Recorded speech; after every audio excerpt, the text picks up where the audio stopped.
Hola, ¿qué tal? Mi nombre es Ani y hoy estamos aquí para continuar hablando con respecto al contenido de mi libro Al que llama se le abrirá. Una guía práctica para realizar oraciones efectivas, oraciones que reciban respuesta de nuestro Dios y Padre Celestial. Como veníamos conversando en videos anteriores, hemos estado hablando con respecto a ese primer capítulo de mi libro titulado Conociendo a Dios a través del estudio de sus nombres. Y como les comenté en videos anteriores, era mi plan, el plan de Ani, hablar con respecto al nombre de Jesucristo, que es el último nombre que desarrollo en el libro antes de entrar al capítulo 2. Pero Dios soberanamente me cambió los planes y puso en mi corazón claramente que hablara y desarrollara un tema que nombro brevemente en el libro justo antes de hablar de Jesucristo, y este tema es otros nombres de Dios que aparecen en las escrituras. Obviamente no aparecen todos, pero yo nombro aquí varios nombres de Dios y Dios puso en mi corazón el explicárselos también antes de entrar al nombre de Jesús y luego para continuar aprendiendo con respecto a la oración. Algunos de estos nombres yo los he predicado en mi iglesia y de hecho vamos a comenzar con unos que he predicado en anteriores oportunidades y bueno, que es un nombre muy especial de Dios. Este, como les explico, no aparece desarrollado en mi libro, pero bueno, Dios ha puesto en mi corazón a que lo hagamos de esta manera. Y ese primer nombre que me gustaría hablarles es el nombre de Dios Adonai. Este término en hebreo significa mi amo o mi señor, y es un nombre que se utiliza en la Biblia para hablar de Dios como el soberano, el que tiene toda la autoridad, el que tiene todo el poder y el que es, como dice la palabra, Señor de todas las cosas y de nosotros. Eh, Cuando yo estuve desarrollando este tema por primera vez, yo busqué en el diccionario el significado de la palabra Señor, cuáles son las características que tiene una persona a la que nosotros le llamemos Señor. Y esto me gustaría que lo estudiásemos juntos porque esto nos pone en contexto de cómo, bueno, cómo son esas características que tiene Dios como Señor. Entonces, cuando nosotros le decimos Señor a una persona es porque esa persona, primero, tiene autoridad o poder sobre algo.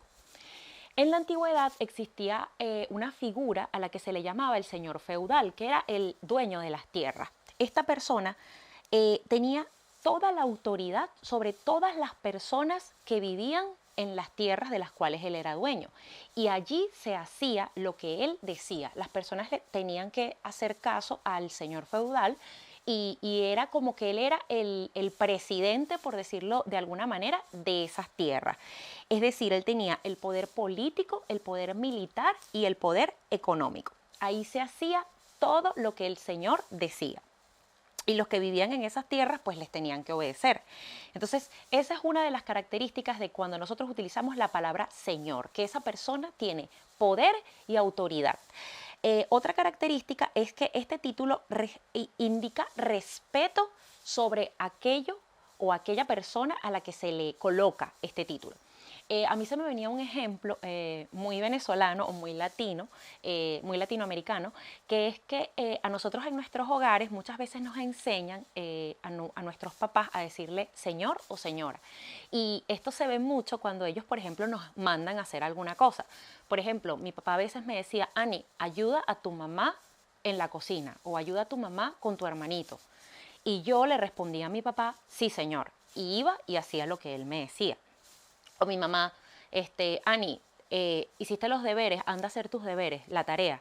Y yo le decía, sí señora, y iba y las hacía. Entonces, este título, sí señor o sí señora, que nosotros le poníamos a nuestros padres, representaba que ellos eran, no, o sea, que ellos, primero que le teníamos un respeto y segundo que le teníamos obediencia a lo que ellos nos decían. Y ahí si uno le dijera, ok, era como, ¿cómo? Se ponían molestos y entonces era algo como que con lo que nosotros crecimos, ¿no? Decirle sí señor, sí señora y obedecer para mostrarles ese respeto. Luego número 3, mostrar que esa persona es la propietaria de algo y como al ser la propietaria todas las cosas referentes a eso de lo cual es propietario se hablan con esa persona y esa persona, señor o señora de esa propiedad, tiene cuidado de esa propiedad. Por ejemplo, yo vivo en una casa que está dentro de un terreno de otra casa. El dueño de la casa más grande, por así decirlo, es el propietario de las dos casas. Y si yo quiero hacer una modificación en esta casa, por ejemplo, pintar las paredes de azul o hacer cualquier cosa en la casa, yo tengo que pedirle permiso a él y decirle a mi vecino, mira, puedo hacer esto. Luego también cada vez que algo se daña, por ejemplo, hace poco nos cambiaron el microondas porque el anterior estaba más viejito y ahora nos pusieron un microondas nuevo. O ellos una vez al mes vienen y hacen una limpieza profunda, limpian las ventanas y hacen cosas que a lo mejor nosotros no las hacemos porque no tenemos escalera y ellos pueden alcanzar mucho más alto. O hace poco cambiaron todas las luces de la casa y ellos cuidan esta casa. ¿Por qué? Porque les pertenece a ellos. Entonces, ser señor de algo significa que todo lo que se vaya a hacer con respecto a aquello que tú eres dueño, lo tienen que hablar contigo y que tú eres quien cuida esa propiedad que es tuya. Entonces, esto me pareció interesante ver ese significado de la palabra Señor, porque esto nos hace reflexionar si Dios, cuando nosotros le llamamos Señor a Jesús, a Dios, es realmente el Señor en nuestras vidas. Realmente nosotros le damos esa obediencia, realmente nosotros le tenemos ese respeto a su palabra, a lo que Él nos aconseja. Y bueno, es algo que me gustaría que lo reflexionáramos, ¿no? Porque a veces, ciertamente, Jesús se convierte en nuestro Salvador, pero muchas veces parece que no fuera nuestro Señor porque no le obedecemos, no hacemos los consejos que sabemos, los consejos buenos que sabemos que nos da y no nos los da porque sea un dictador, nos los da porque sabe que son las cosas que nos convienen, porque Él conoce todo y tiene la sabiduría de todas las cosas. Y bueno, esto algo a modo de reflexión. Luego, continuando con el significado de la palabra Adonai en hebreo, esta palabra deriva de una palabra en hebreo en singular que es la palabra Edom, que significa señor o amo. Esta palabra en la Biblia se usa, en el Antiguo Testamento se usa más de 400 veces y expresa reverencia y sumisión a Dios. De hecho, esta es una de las formas en las que los judíos más se refieren a Dios, porque después de la época del Segundo Templo, que más o menos era la época de Daniel, de Esdras, los judíos consideraron que el nombre de Dios era demasiado sagrado para pronunciarlo. Entonces, en vez de decirle Yahweh, que es el nombre que estudiamos en el primer video, le comenzaron a decir Adonai, que significa Señor. Y porque ellos no querían que en esa época, que era época de exilio, exiliados por pueblos extranjeros, por pueblos enemigos, pero que tenían otras costumbres, no querían que se usara el nombre de Dios en vano y por eso prefirieron comenzar a llamarle Señor. Es una costumbre judía, pues. Luego, yo no sé si ustedes han visto la serie de Chosen y aquí podemos ver, que es un ejemplo maravilloso, cada vez que ellos van a orar, ellos le dicen a Dios, Adonai, Señor de los cielos y la tierra. Entonces vemos como que siempre se refieren a Dios, es que Adonai hizo esto, es que Adonai aquello. Y es que esa es la manera, ¿no?, en la que ellos pues se refieren a Él. Pero Adonai es simplemente decirle a Dios Señor, si lo tradujéramos al castellano. Entonces, ¿cuándo encontramos este nombre de Dios por primera vez? Este nombre Adonai. Este nombre se lo da Abraham a Dios después de que Dios se le aparece, justamente después de que él rescató a Lot y a dos reyes de otro pueblo, al rey de Sodoma y al rey de Gomorra, que habían sido cautivos. Abraham, junto con sus siervos, los rescata. Luego el sacerdote Melquisedec los bendice a Abraham, y luego el rey de Sodoma le dice a Abraham que coja el botín de todo lo que se recogió, de todo lo que él rescató.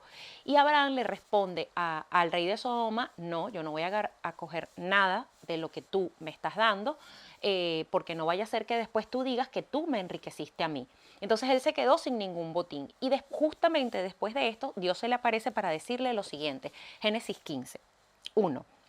Yo soy tu escudo y tu galardón será sobremanera grande, le dice Dios a Abraham. Abraham le responde en el versículo 2. Y respondió Abraham, Adonai Yahweh, ¿qué me dará siendo así que ando sin hijo? Y el mayordomo de mi casa es ese Damanesco Eliezer. Es decir, respondió Abraham a Dios. Señor Yahweh. Es la primera vez que se le dice este nombre a Dios. Luego en el versículo 15:8 le vuelve a decir Abraham a Dios. Y él respondió, Señor Yahweh, perdón, Adonai Yahweh, o Señor Yahweh, ¿en qué conoceré que la he de heredar? Y a partir de este momento, en muchas oportunidades, Abraham y otros personajes de la Biblia comienzan a decirle a Dios, Señor. En Génesis 18:3 también lo vemos. Abraham hablando y dijo, Adonai, si ahora he hallado gracia en tus ojos, te ruego que no pases de tu siervo. Si lo tradujéramos al castellano, y dijo, Señor, si ahora he hallado gracia delante de tus ojos, te ruego que no pases de tu siervo.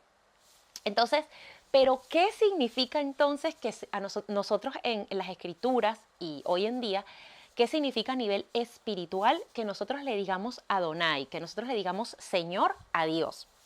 Esto significa tres cosas fundamentalmente. Número uno, nos habla acerca de la soberanía de Dios. ¿Y esto qué quiere decir? Que Dios hace lo que Él quiere, como quiere y cuando quiere.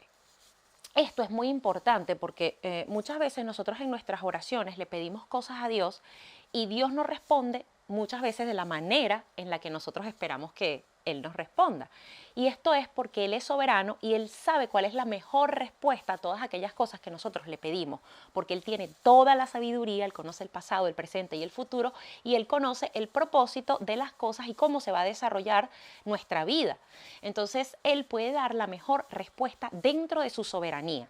Un ejemplo de esto maravilloso, y creo que es uno de los mejores ejemplos, es el ejemplo de Jesucristo cuando en Getsemaní Él le pide a Dios y le dice, Señor, pasa de mí esta copa, es decir, la cruz, pero no se haga mi voluntad sino la tuya. ¿Y qué respuesta le dio Dios? Pues Dios hizo soberanamente el plan que él tenía, que era que sí fuera a la cruz, a pesar de que iba a ser algo muy doloroso, pero que tenía un fin más grande, porque gracias a su muerte y a su resurrección, todos nosotros hoy en día podemos acceder a Dios, podemos estar reconciliados con Dios a través de la fe en Jesús, puesto que Jesús, después de que resucitó, envió a sus discípulos y les dijo, id y hacer discípulos a las naciones. Y ellos recorriendo el mundo entero, hablando de las buenas nuevas, pues las personas comenzaron a convertirse para creer en Jesucristo y reconciliarse con Dios y pasar a ser nosotros entonces hijos de Dios. Es decir, había un fin más grande que Dios en su soberanía lo sabía. Por eso es importante siempre en nuestras oraciones, pues ponerlas en manos de Dios, cuando las ponemos en manos de Dios, pedirle que se haga su voluntad, porque Él en su soberanía sabe lo que es mejor para los propósitos y los planes que Dios tiene con nosotros y en esta tierra, porque no se trata solamente de nosotros, somos muchos los que somos hijos de Dios y Dios siempre va a hacer lo que sea mejor para todos los que somos sus hijos. Luego, otra cosa que cuando nosotros hablamos de Adonai, quiere decir el que nosotros le digamos Señor a Señor, Señor a Dios, es su autoridad sobre todas las cosas. Esto significa que Dios tiene el poder y la potestad sobre todo lo que existe, que Él es el gobernante del universo. Esto me encanta porque esto muestra cómo Dios tiene como el control sobre todas las cosas, porque la autoridad y el poder la tiene Él. Cuando yo pensaba un ejemplo para dar con respecto a esto, estaba recordando que esto de hecho lo hablé en una predicación en mi iglesia un tiempo atrás, cuando yo el año pasado yo tengo ya 3 o 4 años yendo a surfear todos los años al norte de España. El año pasado, una de estas oportunidades que pude ir a surfear en Cantabria, recuerdo que uno de los profesores nos estaba explicando la mecánica de las olas y cómo era que las olas llegaban a la orilla en series de 2, de 3 o de 4, cada cierto tiempo, esas olas tan bonitas, tan organizadas, que las personas que pues, estamos allí podemos surfear. Y él nos explicaba y nos decía que estas olas se forman en el fondo del mar con una tormenta, que eso es como si le dieran un golpe muy grande al mar, ¡boom! Y se formara una onda. Esa onda viaja muchos kilómetros y se encuentra de repente con otra amiga onda de otra tormenta que hubo en otro lugar y se unen y forman como anillos de 2 o de 3 con otra más que quizás se van a unir después más adelante y luego van viajando juntas hasta la orilla en series de 2, 3, 4. Y él nos explicaba que de esa manera llegaban las ondas pues organizadas a la orilla. Pero ¿por qué? Nos decía el profesor, ¿por qué esas ondas no continúan, esas olas, y inundan Loredo, inundan Somo, que era la playa donde estábamos en ese momento. Él dice, porque en todas las orillas del mundo, en todas las orillas, hay unas corrientes que vienen al contrario. Si las olas vienen en esta dirección, las corrientes van hacia un lado. Y eso hace que las olas se detengan y vayan hacia un lado y luego se devuelvan por esos espacios en donde no vienen hacia adelante las olas, que por ahí es por donde entran los surfistas con la tabla porque es más fácil, ¿no? Entonces, él nos explicaba que estas corrientes laterales, por decirlo de alguna forma, detenían a las olas y hacía que luego se regresaran. Cuando él iba explicando esto, yo sorprendida pensaba, claro, es así lo que Dios explica a Job. Cuando Job, al final del libro de Job, Dios le dice a Job, ¿dónde estabas tú cuando yo le puse cerrojo al mar y le dije, hasta ahí llegarás, de ahí no pasarás? Es decir, yo en ese momento entendí qué fue lo que Dios utilizó cuando Dios creó el universo, creó la tierra, creó el mar para detenerlo. Esa fue la mecánica que Dios utilizó en su sabiduría y como todo le obedece a Él, esas corrientes, a partir de ese momento en que Dios soberanamente dijo, hasta allí llegarás, comenzaron a existir y detienen al mar aún hoy en día, ¿no? Para que no siga hacia adelante, si no, pues estaríamos todos inundados, ¿no? Y esto es algo demasiado maravilloso porque ver que Dios tiene el control y entenderlo, cómo Dios tiene el control sobre las cosas, nos hace entender que Dios es un Dios sabio, que Dios no es solamente que ay, sí, él lo hace y nadie sabe cómo. No, o sea, es que dentro de su sabiduría hay ciencia, hay matemáticas, hay física, hay química, hay todas estas cosas. Y él soberanamente, con su poder, que puede regir todo lo que existe en el universo, él puede hacer cosas como esta y cuánto más en nuestras vidas de todos sus hijos que clamamos a él de día y de noche. No va a tener él el control así como lo tiene sobre el mar. Entonces, este ejemplo me gustó. Lo pensé en dárselos para que entendamos cómo él tiene la autoridad sobre las cosas. Luego, otra cosa que significa Adonai a nivel espiritual es que el hecho de que él sea Señor es que nosotros hemos de tener una relación de dependencia y obediencia hacia Dios. Es decir, nosotros debemos saber que todo lo que nosotros somos, todo lo que nosotros tenemos, todo lo que vamos a tener en el futuro, a todos los lugares donde nosotros vayamos a ir en nuestro destino, todo todo se somete a Dios y por lo tanto nosotros debemos someter nuestra voluntad a Él, a lo que dice su palabra, porque Él sabe los consejos que nos da y nos los da por una razón, no porque, como decíamos antes, sea un dictador, sino porque Él sabe que si hacemos eso nos va a ir bien y si le desobedecemos, pues eso también va a traer consecuencias, como bien dice su palabra, que recogeremos el fruto de todo lo que sembremos. Si es bueno, pues recogeremos fruto bueno. Y si sembramos cosas malas, pues vamos a recoger frutos que nos van a traer cosas malas a nuestra vida.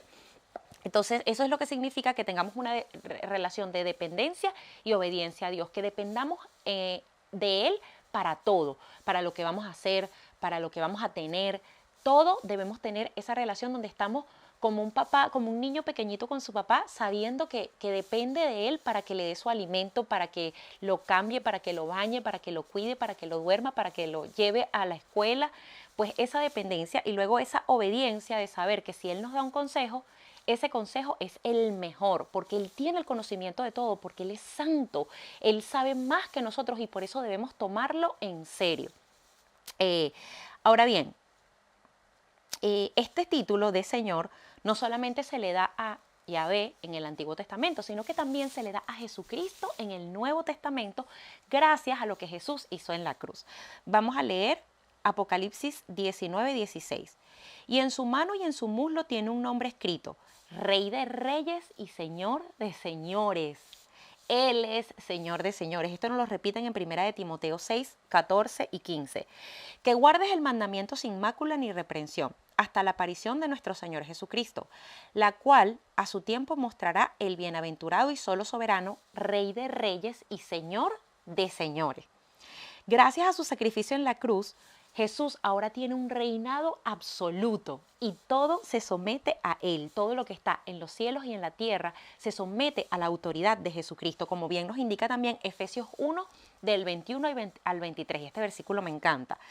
Él está sobre todo principado, autoridad, poder y señorío, sobre todo nombre que se nombra, no solo en este siglo, sino también en el venidero. Y sometió todas las cosas bajo sus pies y lo dio por cabeza sobre todas las cosas a la iglesia, la cual es su cuerpo, la plenitud de aquel que todo lo llena en todo.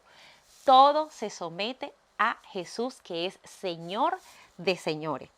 Y es tan maravilloso reconocer que y saber que nosotros no somos el Señor de nuestras propias vidas, porque nosotros nos podemos equivocar tanto al ser tan imperfectos, al ser a veces malos, a ser egoístas.